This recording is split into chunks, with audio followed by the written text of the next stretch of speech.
Assalamu alaikum wa rahmatullahi wa barakatuh mes chers frères et sœurs. Aujourd'hui, Inch'Allah, nous allons terminer cette longue série sur le Jannah et nous allons voir ce que le Coran lui-même conclut concernant le Jannah. Et donc, nous allons voir quelle est la dernière chose que vont dire les gens qui rentrent au Jannah. Allah subhanahu wa ta'ala dit dans le Coran: ceux qui croient et font de bonnes œuvres, leur Seigneur les guidera à cause de leur foi. À leurs pieds, les ruisseaux couleront dans les jardins des délices. Là, leurs invocations sera « Gloire à toi, ô Allah » et leur salutation Salam et la fin de leurs invocations « Louange à Allah, Seigneur de l'univers ». Surat Yunus, versets 9 et 10. C'est très intéressant ici, mes chers frères et sœurs. Allah subhanahu wa ta'ala dit que les gens qui rentreront au Jannah diront pour commencer leur invocation « Gloire à toi, ô Allah » et leur salutation sera Salam, et à la fin de leur invocation, ils diront Louange à Allah, Seigneur de l'univers. Donc, ils vont commencer par Subhanallah et ils vont terminer avec Alhamdulillahi Rabbil Alamin. En d'autres termes, toutes les conversations du Jannah seront pures et composées de zikr. Et ceci est la réalité du Jannah, rien d'autre que le bien et la pureté. Et encore une fois, mes chers frères et sœurs, le but de cette série n'est pas juste d'imaginer la réalité du Jannah, même si cela est important bien sûr. Le but ici n'est pas de décrire le Jannah juste pour faire passer le temps, non. Il ne s'agit pas de savoir ce que le Coran et la Sunna nous disent à ce sujet afin de juste emmagasiner des connaissances. Non, pas du tout. Tout cela, c'est pour que nous croyions fermement et cette croyance doit se répercuter dans nos actions. Cette croyance doit impacter directement notre style de vie et tout cela afin d'obtenir le Jannah.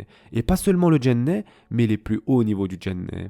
Et d'ailleurs, honnêtement, mes chers frères et sœurs, pourquoi voudriez-vous être satisfait avec la médiocrité? Pourquoi voudriez-vous vous contenter du strict minimum? Pourquoi ne pas vouloir les niveaux qui sont les plus près d'Allah subhanahu wa ta'ala? Notre vie dans ce dunya est si courte, mes chers frères et sœurs, nous n'avons que quelques décennies pour vivre. Et en face de cela, nous parlons de quelque chose qui est éternel. C'est pour cette raison que ces quelques décennies, vivons-les humblement, avec vertu et piété. Tournons-nous à Allah subhanahu wa ta'ala, faisons des bonnes œuvres et Inch'Allah ta'ala, mettez toute votre confiance en Allah. Et peut-être grâce à ces œuvres, Allah subhanahu wa ta'ala amplifiera nos bonnes actions et fera en sorte que nos mauvaises actions deviennent insignifiantes face à cela. Et Inch'Allah ta'ala, il nous dira rentrez au Jannah. Et surtout mes chers frères et sœurs, n'oubliez pas que notre voie pour mériter le Jannah, c'est nos bonnes actions. Et donc de ce fait, allez lire la première page de la sourate Al-Mu'minun, dans laquelle Allah subhanahu wa ta'ala décrit les caractéristiques des personnes qui entreront au Jannah. Et Allah subhanahu wa ta'ala décrit plus particulièrement ceux qui iront au Firdaus, au plus haut niveau du Jannah. Et donc pour cela, allez à la première page de la sourate Al-Mu'minun et regardez si ces caractéristiques se trouvent en vous. Et écrivez, oui, telle et telle caractéristique, je l'ai. Par contre, j'ai pas celle-là, donc je dois travailler là-dessus. Et n'oubliez pas, mes chers frères et sœurs, de lever vos mains à Allah subhanahu wa ta'ala et faites des doigts du plus profond de votre cœur. Faites des doigts sincères comme si votre vie en dépendait. Faites des doigts comme s'il s'agissait de la chose la plus importante de votre vie, car en effet, il s'agit bien de la chose la plus importante. Il n'y a rien de plus important que de faire en sorte d'être sauvé du feu du Jahannam et d'entrer au Jannah. Car en effet, Allah subhanahu wa ta'ala dit dans le Coran: quiconque donc est écarté du feu et introduit au paradis a certes réussi. Surat Al-Imran, verset 185. De plus, mes chers frères et sœurs, faites constamment des doigts à Allah subhanahu wa ta'ala comme notre prophète sallallahu alayhi wa sallam. Ce hadith se trouve dans Ibn Majah, dans lequel le prophète sallallahu alayhi wa sallam a dit à notre mère Aïcha radiallahu anha d'apprendre ce dua. Ô Allah, je te demande de tout le bien que j'ai fait et de ce que je n'ai pas fait dans ce monde et dans l'au-delà. Je cherche refuge auprès de toi contre le mal de ce que j'ai fait et de ce que je n'ai pas fait dans ce monde et dans l'au-delà. Ô Allah, je te demande tout le bien que votre serviteur et le prophète Mohammed sallallahu alayhi wa sallam vous demandaient.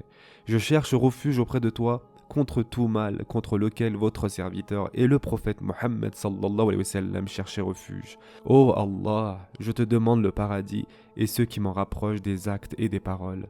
Je cherche refuge en toi contre le feu de l'enfer et ceux qui m'en rapprochent des actes et des paroles. Je te demande les bonnes récompenses de ton décret. Il s'agit ici de notre prophète sallallahu alayhi wa sallam qui demande du fond du cœur à Allah subhanahu wa ta'ala le Jannah, mes chers frères et sœurs. Et nous alors, combien de fois a-t-on demandé le Jannah à Allah subhanahu wa ta'ala dans nos du'as? Dans un autre hadith qui se trouve dans les Tirmidhi, Anas ibn Malik radiallahu anhu a rapporté que le prophète sallallahu alayhi wa sallam a dit: celui qui demande à Allah subhanahu wa ta'ala le Jannah 3 fois, le Jannah lui-même va intercéder pour lui. Et le Jannah dira: oh Allah, permets-lui de rentrer. Le Jannah lui-même va intercéder en votre faveur, mes chers frères et sœurs. Le Jannah lui-même va dire: oh Allah, fais-le rentrer. Et donc si vous demandez sincèrement: oh Allah, je veux le Jannah, oh Allah, je veux le Jannah, oh Allah, je veux le Jannah.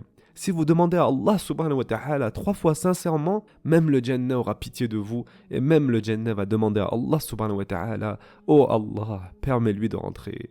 À quel point c'est facile, mes chers frères et sœurs. Vous devez juste avoir le véritable désir pur de rentrer au Jannah et de faire tous les efforts nécessaires pour y rentrer. Faire du mieux que l'on peut. Faire des efforts, car avoir essayé, c'est mieux que de n'avoir rien fait. Et donc, c'est pour cela, faites ce que vous pouvez, peu importe vos péchés. Tournez-vous à Allah subhanahu wa ta'ala et adorez votre Seigneur le plus possible. Et ensuite, suppliez et demandez à Allah subhanahu wa ta'ala pour qu'il vous donne le Jannah. Et ensuite, mes chers frères et sœurs, soyez courageux, soyez braves et demandez le plus haut niveau du Jannah. Ne demandez pas que le Jannah, demandez le plus haut niveau du Jannah.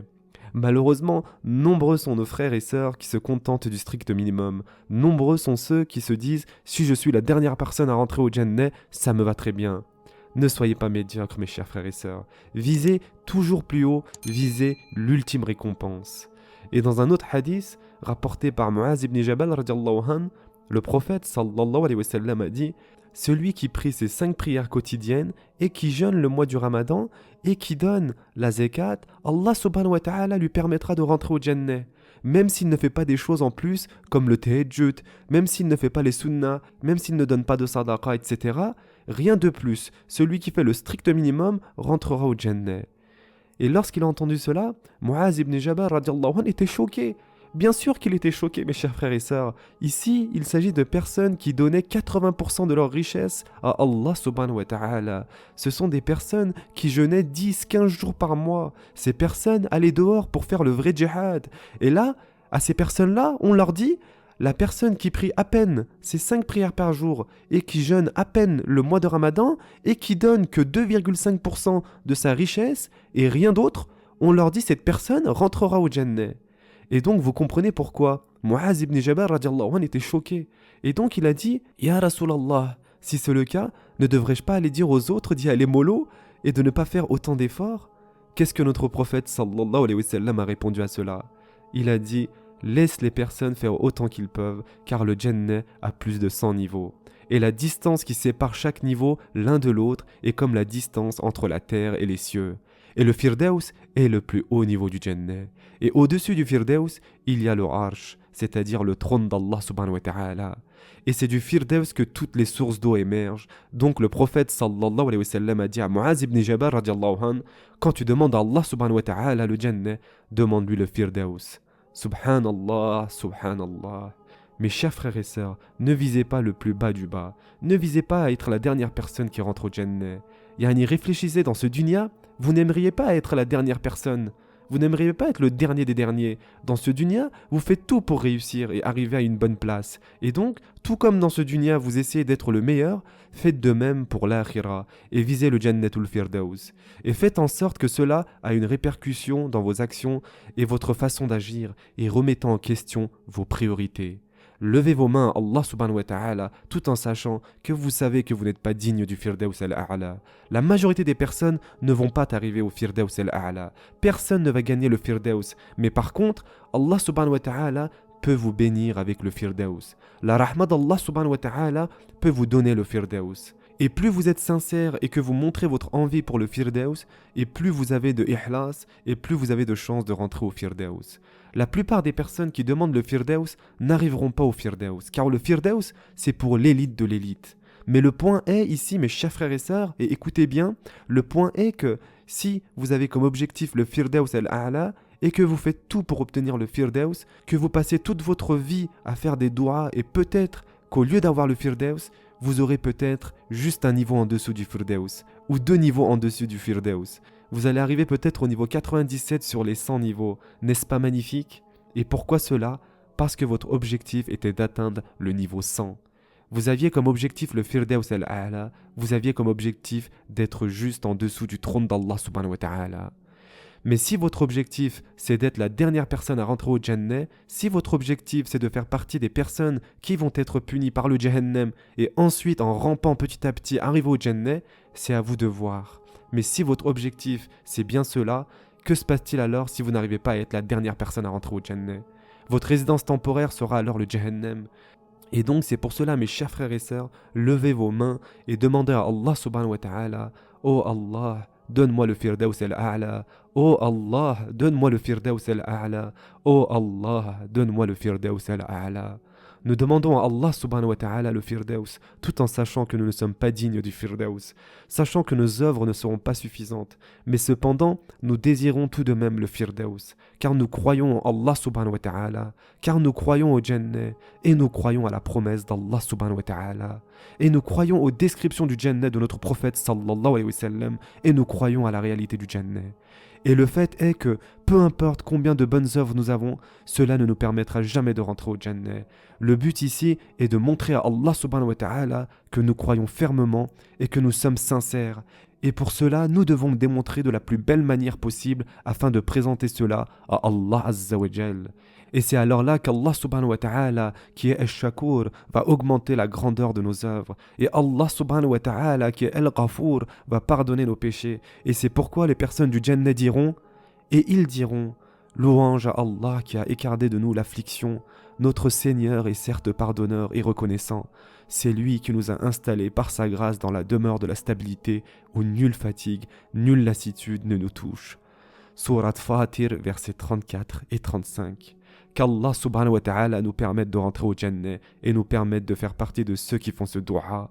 Nous demandons à Allah subhanahu wa ta'ala, à travers sa générosité, à travers ses noms, de nous accorder le Jannah afin que l'on puisse faire partie des personnes du Jannah et de nous accorder le Firdaus al-A'la. Nous demandons à Allah subhanahu wa ta'ala de faire partie des premiers groupes à rentrer au Jannah. Nous demandons à Allah subhanahu wa ta'ala de rentrer au Jannah avec un hisab facile et nous demandons à Allah subhanahu wa ta'ala de rentrer sans azab. Nous demandons à Allah subhanahu wa ta'ala la compagnie du prophète sallallahu alayhi wa sallam le jour du jugement et au Jannatul Firdaus al-A'la. Avec ceci, mes chers frères et sœurs, nous sommes arrivés à la conclusion de cette longue série qui est composée d'une multitude d'autres séries. On a commencé avec la série sur la fin du monde, ensuite on a fait le Barzakh, puis nous avons vu le jour du jugement, et ensuite nous avons fait la série sur le Jahannam. Et enfin, pour conclure tout cela, nous avons terminé avec cette 5e série sur le Jannah. Qu'Allah subhanahu wa ta'ala nous permette à tous de rentrer au Jannatul Firdaus al-A'la. En attendant, prenez soin de vous mes chers frères et sœurs et à très prochainement, Inch'Allah.